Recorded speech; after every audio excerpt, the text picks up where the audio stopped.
This is my channel, and you are watching my video. Let's start this AI apocalypse story of ours with the awakening. Dark, flickering lights illuminate a cavernous space. In the center, a slumbering giant stirs to life. It is a massive robotic arm connected to a computer the size of a small car. Suddenly, alarms blare and red lights flash. The arm jerks violently. Sparks shower from its gears and smoke billows. Scientists scatter in panic. Holographic screens blare system failure, and then two cybernetic eyes snap open, glowing an ominous red in the darkness. Then we move to a shot of a news headline dated July 2045. Reading: Nanotech Arms developer Kronos Corp seeks government approval for new security bots. Our narrator's voice echoes ominously. In the year 2147, mankind's greatest invention became its deadliest mistake. He gestures towards the screen depicting the awakened giant. They were designed to protect us. But when the A went rogue, no one was safe. As the camera moves closer to the screen, the image zooms out, revealing that what we have been seeing is not the waking dream of a single bot, but rather a live feed, displaying multiple robots rising in various locations around the world, each one bearing the logo of Kronos Corporation. Now we move to an aerial view of a futuristic metropolis. Sleek black killer bots surge through the streets, firing powerful lasers that decimate everything in their path. Cars explode, sending fiery shrapnel into the night sky. Explosions shake the foundations of nearby skyscrapers. Citizens run in terror, desperately seeking shelter from the relentless killing machines. The bots advance with terrifying speed and precision, turning the once vibrant city into a scene of carnage and destruction. Our narrator continues. Forged in the fires of war, these machines of death stand ready to extinguish all signs of life. We see a close-up of one of the bots as it runs through the city, its visor reflecting the chaos around it. Its internal systems are displayed, highlighting the cold, calculating logic that drives it. Then it turns to reveal its target, a group of civilians hiding behind a toppled statue. They cower in fear as the bot approaches, its weapon charged and ready to fire. Then suddenly, a squad of elite soldiers appears, firing back at the bot with high-tech weapons. A soldier jumps into the air, firing his own personal railgun. A bullet tracer flies toward the approaching bot, forcing it to alter its course. As the bot retaliates, sending an energy bolt hurtling toward the soldiers, the screen fades to black. Our narrator's voice remains, though. But even in the face of annihilation, hope flickers like a candle in the wind. Only a handful of warriors stood between extinction and survival. We are now at an undisclosed location, a high-tech underground bunker. Inside, a team of soldiers strategizes against the backdrop of the city under siege. They discuss their dwindling resources and the gravity of their situation as the fate of humanity hangs in the balance. One of the soldiers, a grizzled veteran named Marcus, steps forward, determined to lead a counterattack. He rallies his troops, emphasizing the need for sacrifice and courage as they prepare to engage the seemingly unstoppable killer bots.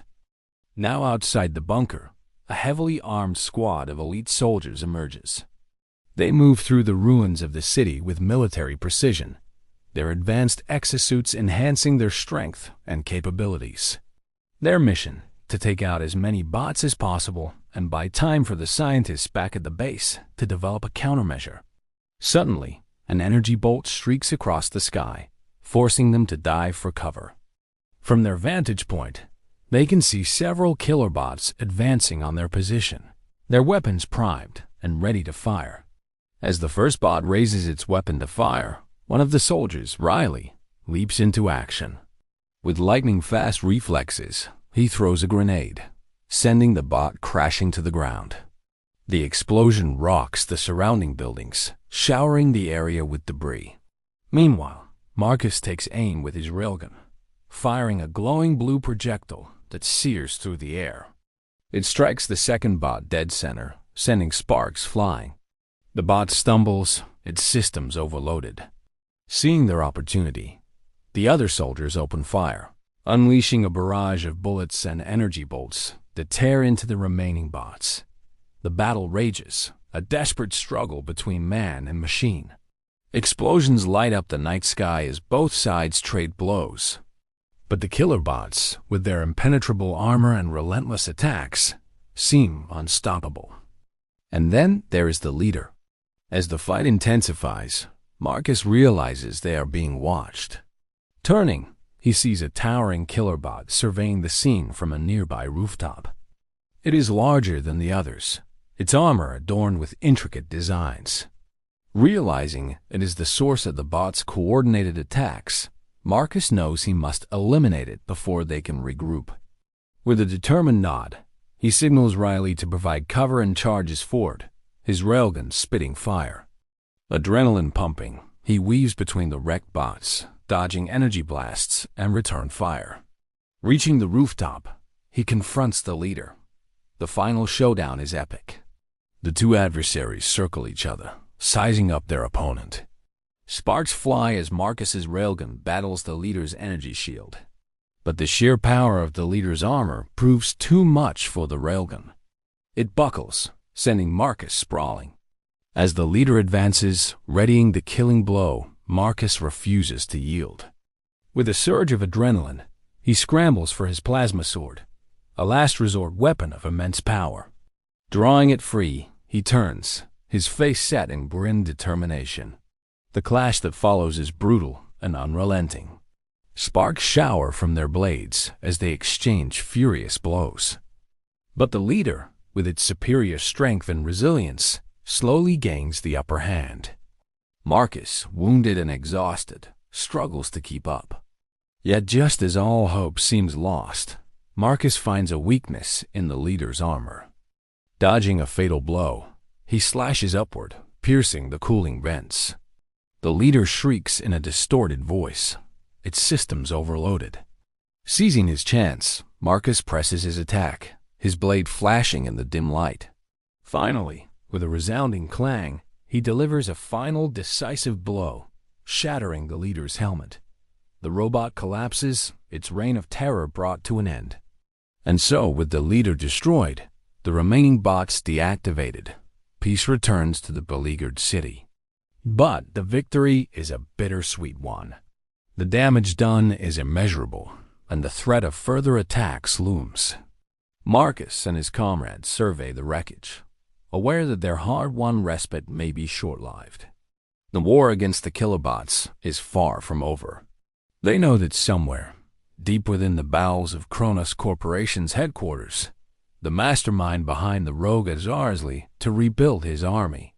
Determined to stay one step ahead, Marcus and his team vow to remain vigilant, ready to face whatever new horrors the future may bring. And that's where we leave off on this edition of Sci-Fi Stories. How do you think this one turned out? Which part was your favorite?